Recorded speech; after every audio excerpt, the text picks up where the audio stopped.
What else do we have to go and see this The week? Jersey Boys, which is the Clint Eastwood-directed adaptation of the stage show Jersey Boys, which, as I'm sure you know, Simon, tells the story of the Four Seasons, Frankie Valli and the Four Seasons. Now, the interesting thing with Jersey Boys is this.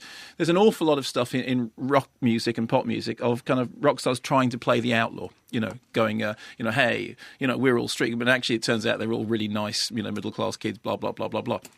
In the case of Four Seasons, they have this weird thing that, Frankie Valli sang with the voice of an angel, and they sang these lovely close harmony, doo-wop bubblegum songs.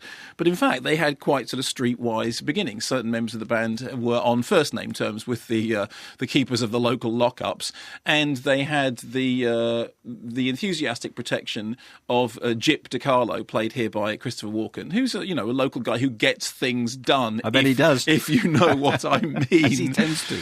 So basically, what both the stage show and the film do is to follow their roots and to sort of play up this dichotomy about, on the one hand, sort of low life roots, on the other hand, high flying harmonies. It's evident from the outset, I have to say, that Clint Eastwood is more interested in the Goodfellas inflections than he is in the songs themselves. Here's the clip. Tommy, this is Bob Gaudio, the guy I was talking about. Tommy DeVito, Bobby. I run the group. You're out kind of late, huh? Well, I was just telling about how you guys, you were looking All for... right, Joey. Don't get overexcited, huh? Yeah, sorry. It's Nick Massey, Frankie Valli. Bob, what is it? Gaudio, hi. Where you from?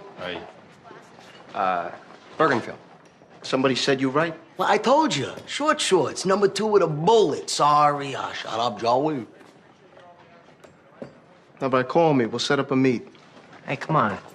Kid's here, we're here, let's do it. Yeah, Tommy, he's got a new one. This stuff, it just pours out of him. I'm just saying.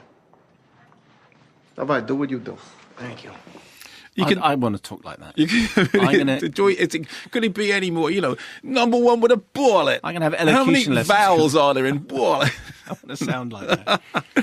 So, the odd thing about it is, obviously, Clint Eastwood directed Bird, and he's somebody who understands and plays music. He's a very, very musical guy. But his primary passion is jazz. In the case of this, what they've done is they've taken the stage show and they've, transposed it with certain changes to the screen. The main change being that what they've really done is to play up the story more. It's weird. It is a musical, but it's a musical with not as much music in it as an awful lot of musicals would have. And you get this strange sense that, there's 3 of the main cast are actually cast who've played it on the stage anyway. So it's very closely wedded to the stage production. But the thing that really sold the stage production was the songs. The songs would come on and people would be jumping in. You read all these sort of reports about wherever it played, whether, it was America or over here, people were up and they were dancing in the aisles, they were singing along to the songs. And in fact, those records are unbelievably infectious. If you look at, you've seen the Phil Kaufman film, The Wanderers, which I love The Wanderers. There are 3 or 4, I think, Four Seasons songs that they use in The Wanderers. And they are just brilliant. And the whole film sort of pops to the sound of that.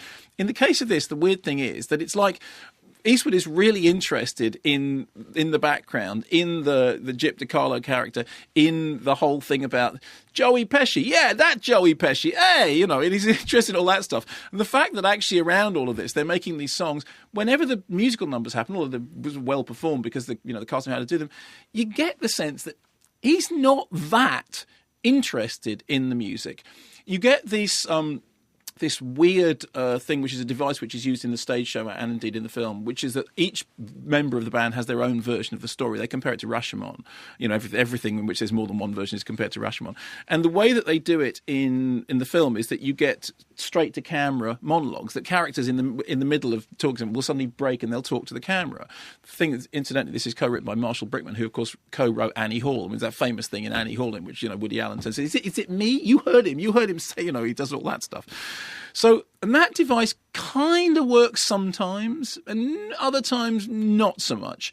There's nice period detail. The whole thing is very handsomely mounted. And as always with Clint Eastwood's direction, it's unfussy. And he doesn't do fuss. He does things. He's a very, I don't mean this in a bad way, he's a very mechanical nuts and bolts film. He knows how to tell a story in a sort of straightforward order. What you don't get is that kind of bristling joy, that sense of... Have you seen that thing you do, the Tom Hanks movie? Oh, yes, a long time ago. Okay, fine, yes. fine. Well, but there's a moment in that when they're playing That Thing You Do, and Tom Hanks is so excited, he kind of throws a shape. You know, and the whole point is he's the suit in the background, but then they're playing, I think it's a roller disc or something, and he just throws a shape, and it's like, you know, for this moment... Throws a shape? Yeah, he does. He Is it the same as striking a pose? Yes, I suppose it is. It's a bit voguey, you know. Tom Hanks doesn't throw shape. He does. And the whole point in That Thing You Do is that moment when he suddenly throws it. It's like, yeah, even for him, who's this, you know, besuited guy who's more interested in the money and everything else, for that moment, he's overwhelmed by the song. And you can't imagine at any point Clint Eastwood throwing a shape whilst listening to those songs. So you get this strange thing in which it's sporadically interesting. It's a bit plodding. It's more interested in the backstory, in the characters, in this kind of dichotomy between, on the one hand, you know, singing like an angel, and on the other hand, sort of hanging out with, you know, with wise guys. And you sort of feel that actually Eastwood would rather be making a crime drama, but he happens to be making a musical. And I think if you put it next to another film which is terribly overlooked, do you remember Beyond the Sea? You know, the Kevin Spacey thing, which I really liked and everyone else didn't. And there's all those sort of gags in Beyond the Sea in which they kind of managed to unpack the whole truth versus fiction story by having John Goodman having that row about how can he be too old to play himself? You know, all that self-reflexive stuff is done very well.